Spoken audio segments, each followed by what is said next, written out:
우리 앞에 이렇게 써 붙여져 있는 것처럼 느껴지더라는 거예요. 차를 길 옆에 세우니까 자기 속에 하나님의 음성이 들립니다. 사랑하는 아들아, 나의 아들 예수는 얼마나 큰 긴장 속에 살았는지 너가 아느냐? 너가 평생 알지 못할 만한 거대한 그 긴장 속에 나의 아들 예수는 살았다. 그런데 내 아들 예수는 그 긴장이 찾아올 때마다 항상 나를 찾았단다. 내 아들아, 너도 똑같이 그렇게 하면 돼. 너도 나를 찾으면 이길 수 있어. 나를 찾아라. 이 말을 듣자 왜 여태까지 그 긴장감이 폭발을 해가지고 운전대를 붙들고 소리를 내서 한참을 흐느껴서 울었다고 합니다. 그리고 다시 돌아가서 사업을 도우시는 그 하나님의 손을 경험했다고 그래요. 여러분, 제가 지금 말씀드리는 것이 무엇인가 하면 하나님의 음성이 우리에게 얼마나 필요한가 그 말입니다. 하나님의 음성이 없이는 여러분, 하나님의 백성들은 출발 자체가 되질 않습니다. 그러니까 빌 하이벨스가 하는 말 그대로 실상 나의 인생이라고 하는 것은 하나님의 음성의 연속이었고 그 음성으로 인해서 내 인생은 여기까지 흘러왔다. 여러분, 이 말은 사실입니다. 이 고백은 모든 하나님의 백성들의 고백이 되어야만 하는 것입니다. 얼마나 고난이 많습니까? 그리고 얼마나 우리의 삶에 부딪히는 장면들이 많습니까? 그때마다 우리에게는 목자의 음성이 필요합니다. 중요한 것은 여러분, 이제부터 이제 깨시는데요. 중요한 건 오늘 덥지? 이렇게 덥네요. 두 번째로 누가 하나님의 음성을 들을 수 있을까 하는 거예요, 여러분. 지금부터 들으면 되겠죠? 누가 하나님의 음성을 들을 수 있을까요, 여러분? 누가? 오늘 본문이 여기에 대해서 우리에게 명확한 대답을 주고 있습니다. 누가 하나님의 음성을 들을 수 있을까? 오늘 성경은 우리에게 이렇게 대답합니다. 내 양은 내 음성을 들으며 나는 저희를 알며 저희는 나를 따른다. 자, 목자의 음성을 들을 수 있는 조건은 딱 한 가지밖에 없습니다. 목자의 음성을 들을 수 있는 조건은 뭐래요? 한 가지인데 내 양이면 되는 것입니다. 누가 하나님의 음성을 들을 수 있느냐? 양이면 되는 것입니다. 다시 말하면 어떤 신령한 경지에 올라간 사람들만 듣는 것이 아닙니다. 리더 이상이나 뭐 엘더님들이나 무슨 장로 이상이나 목사가 돼야 하나님의 음성을 듣는 것도 아닙니다. 내 양이면 하나님의 음성이 들리게 돼 있습니다. 다시 말해서 우리가 분명히 예수를 믿고 거듭난 사람이라고 하면 그는 하나님의 음성을 들을 수 있는 충분한 조건을 가지고 있어요. 아니요. 들을 수밖에 없습니다.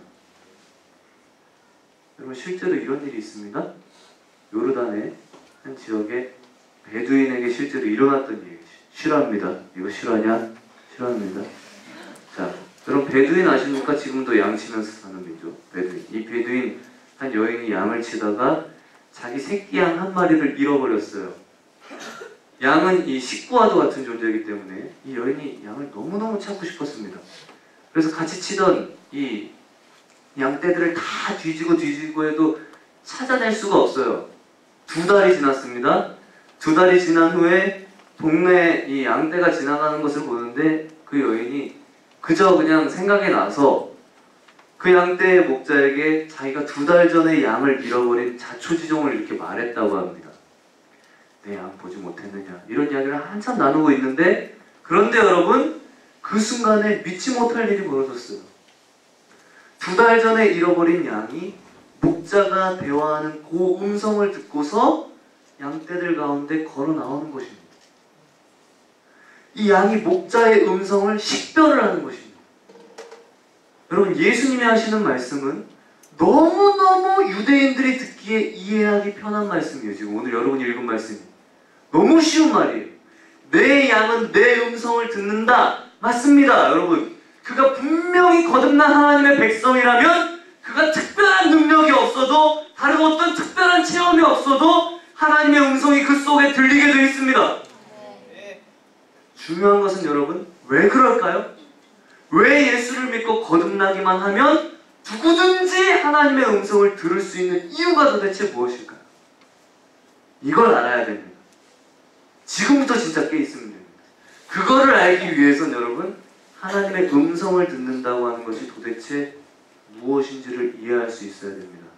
여러분, 하나님 음성 어떻게 들을 수 있어요? 지금부터는 여러분 많이 못 들어본 말일 거예요. 어떻게 들을 수 있어요, 음성? 네? 우리 귀로 음성 듣습니까? 육성으로 듣습니까? 어때요? 전 대학생 시절에 제가 합창단 동아리였거든요. 제가 단장이었어요. 여름에 이렇게 순회 공연 같은 거 가잖아요. 근데 신학과에 어떤 애가, 제가 아직도 이름도 안 까먹어. 이름이 특이해가지고 성교라고. 그러니까 순회 공연 가는데 자꾸 종성 하나님이 이번에 가지 말라고 하시는 것 같아요. 이러는 거예요. 자꾸 가지 말라고 하세요. 화장실로 끌고 갔어요.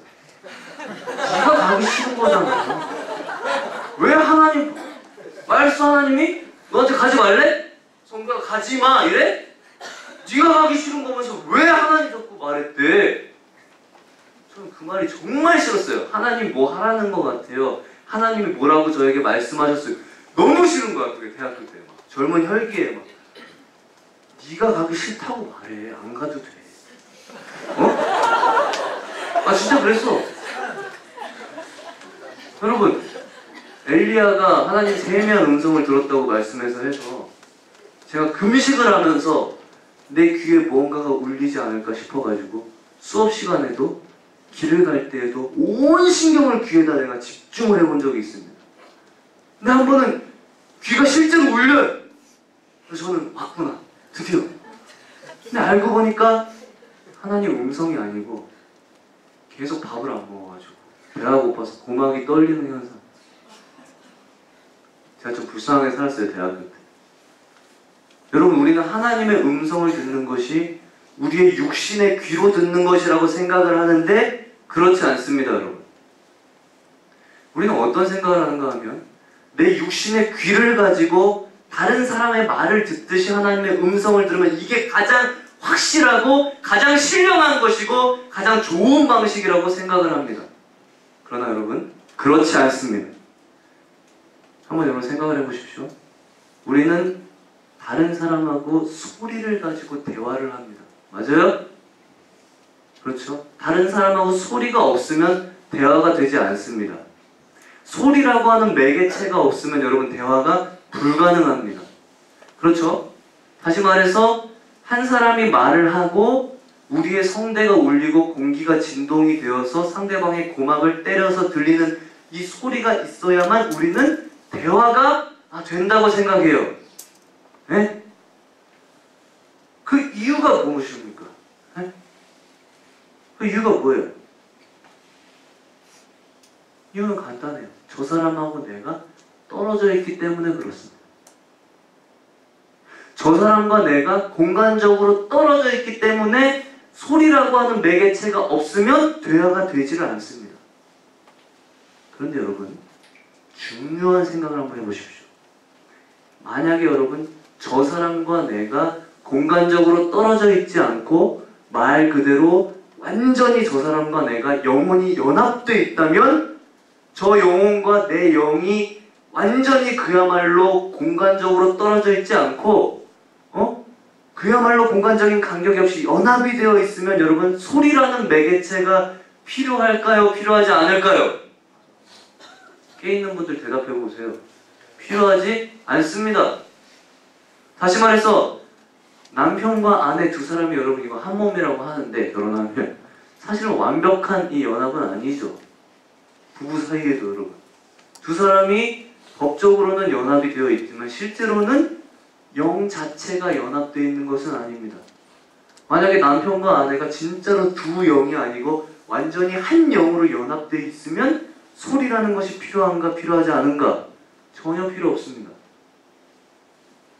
왜?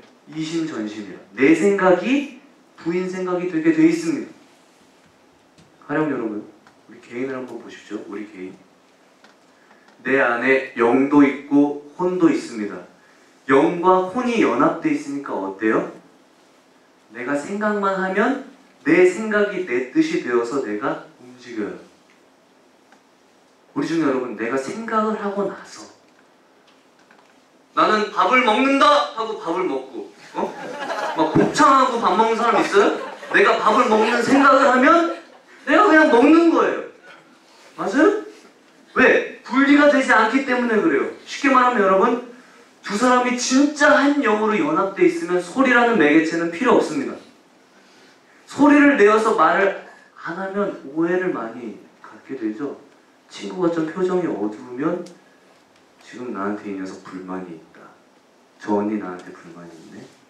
내가 점심때 한 말 때문에 그런가?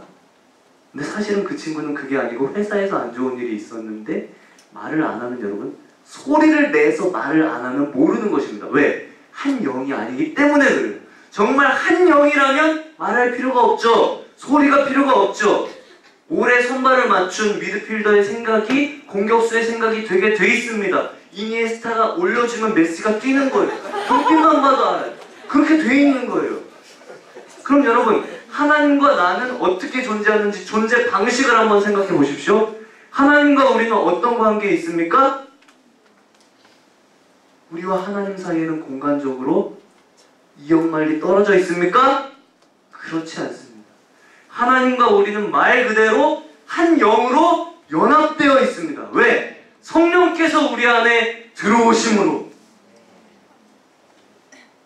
아멘 하신 분들은 하나님 음성 들을 줄로 믿습니다. 그 성령께서 내 영과 분리하지 되지가 않고 한 덩어리가 되어 있습니다. 하나님의 영과 내 영은 한 덩어리가 되어 있어요. 어떻게 해서 이런 일이 일어납니까? 예수를 믿음으로 거듭나는 순간 성령은 내 영과 연합되시고 한 덩어리가 되시고 그 연합은 다시 분리되지 않습니다. 이 가장 신비하고 놀라운 일입니다. 이 우주에서 제일 신비한 일이 뭐냐? 하나님의 영이 인간과 연합되는 것입니다. 그러므로 여러분, 우리가 소리라는 매개체를 통해서 우리 육체 이 귓구녕에 하나님께서 이렇게 말을 할 필요가 있을까요? 없을까요? 없습니다. 더 탁월한 방식이 있기 때문에 그렇습니다. 생각을 통해서 의사소통이 얼마든지 가능합니다. 하나님의 생각은 내 생각이 되고 내 생각은 하나님의 생각이 되는, 이심전심이 되는 거예요. 결국은 여러분, 생각을 통해서 소통합니다. 그걸 꼭 기억하세요. 그래서 나는 내 육체의 귀로 하나님 음성을 들었습니다. 그거 여러분 너무 좋아할 것 없습니다. 좋아할 필요 없어요. 들었다고 해서. 왜? 얼마나 오죽해서 말을 안 들어 처먹었으면 하나님께서 얼마나 뺀질거렸으면 생각으로 사인을 해도 알아듣지를 못하니까 육성으로 들릴 때도 있어요. 물론 다 뺀질거려서 그런 게 아닐지도 모르겠지만 제가 단언합니다. 한국에서 아주 존경받는 목사님이 한 번은 강의를 하시는데 자기는 육성으로 하나님의 음성을 한 번도 들어본 적이 없대요. 육성으로는. 그러나 그의 인생의 곳곳에 하나님께서 늘 음성으로 말씀하신 그것을 들으면서 자기는 살고 있어요. 이게 옳은 것입니다. 여러분, 자, 기억하십시오. 하나님과 우리가 의사소통을 하는 방식은 생각입니다. 죽을 때까지 까먹지 마세요. 로마서 8장 5절 보면 육신을 쫓는 자는 육신의 일을, 영을 쫓는 자는 영의 일을 생각하나니 육신의 생각은 사망이요 영의 생각은 생명과 평안이라. 하나님께서 내 안에 하나님의 생각을 하십니다. 그 생각이 바로 나의 생각이 되는 것입니다. 생각을 통해서 하나님의 음성을 우리는 듣습니다. 생각이에요. 생각. 신혼 같아? 그러면 여러분, 내가 하는 생각이 전부 하나님의 생각입니까? 그 질문을 하게 되겠죠? 당연스럽게. 어때요? 아닙니다. 내 안에 떠오르는 생각은 여러분 세 종류가 있습니다. 언제 이런 얘기 할지 모르니까 잘 들어요. 첫째는 내 자아의 생각이에요. 말 그대로 내 맘대로 하는 생각입니다. 자, 두 번째, 마귀의 생각이에요. 그럼 마귀는 얼마든지 우리에게 생각 속에 침투할 수 있습니다. 세 번째, 하나님께서 우리에게 주시는 생각입니다. 저 자매가 예뻐. 내가 결혼을 하고 싶다. 결혼을 하라고 하시네. 여러분, 그거는 하나님의 생각일 수도 있지만, 자, 단언합니다. 거의 대부분 자아에서 나온 생각의 가능성이 많습니다. 여러분, 우울증 환자들이 죽어라, 죽어, 그런 소리가 들린다 그래요. 이거는 마귀가 주는 생각입니다. 자, 나에게 하나님께서 말씀을 주시고 말씀을 통해서 나로 하여금 생각나게 하시고 나의 죄를 생각나게 하시고 위로를 주시고 용기를 주실 때 이건 여러분 하나님께서 나에게 말씀하시는 것입니다. 그래서 가장 치열한 영적 전투가 가장 치열한 것은 여러분 어디서 벌어지느냐? 생각에서 벌어집니다. 영적 전투의 가장 치열한 현장이 어디냐? 생각입니다. 왜 그럴까요? 이 생각이 하나님과 내가 의사소통하는 통로가 되기 때문에 그렇습니다. 그러니까 여기를 되짚어 놔야 되는 거야, 사단이는. 여기가 우리가 의사소통하는 장소거든. 이 생각이 내가 의사소통하는 하나님과 통하는 통로가 되기 때문에 그렇습니다. 여러분, 불평분만이 자꾸 생깁니까? 공동체가 이해가 안 갑니까? 여러분, 회의감이 듭니까? 여러분, 우리가 성령에 충만하면 어떻게 될까요? 성령에 충만하면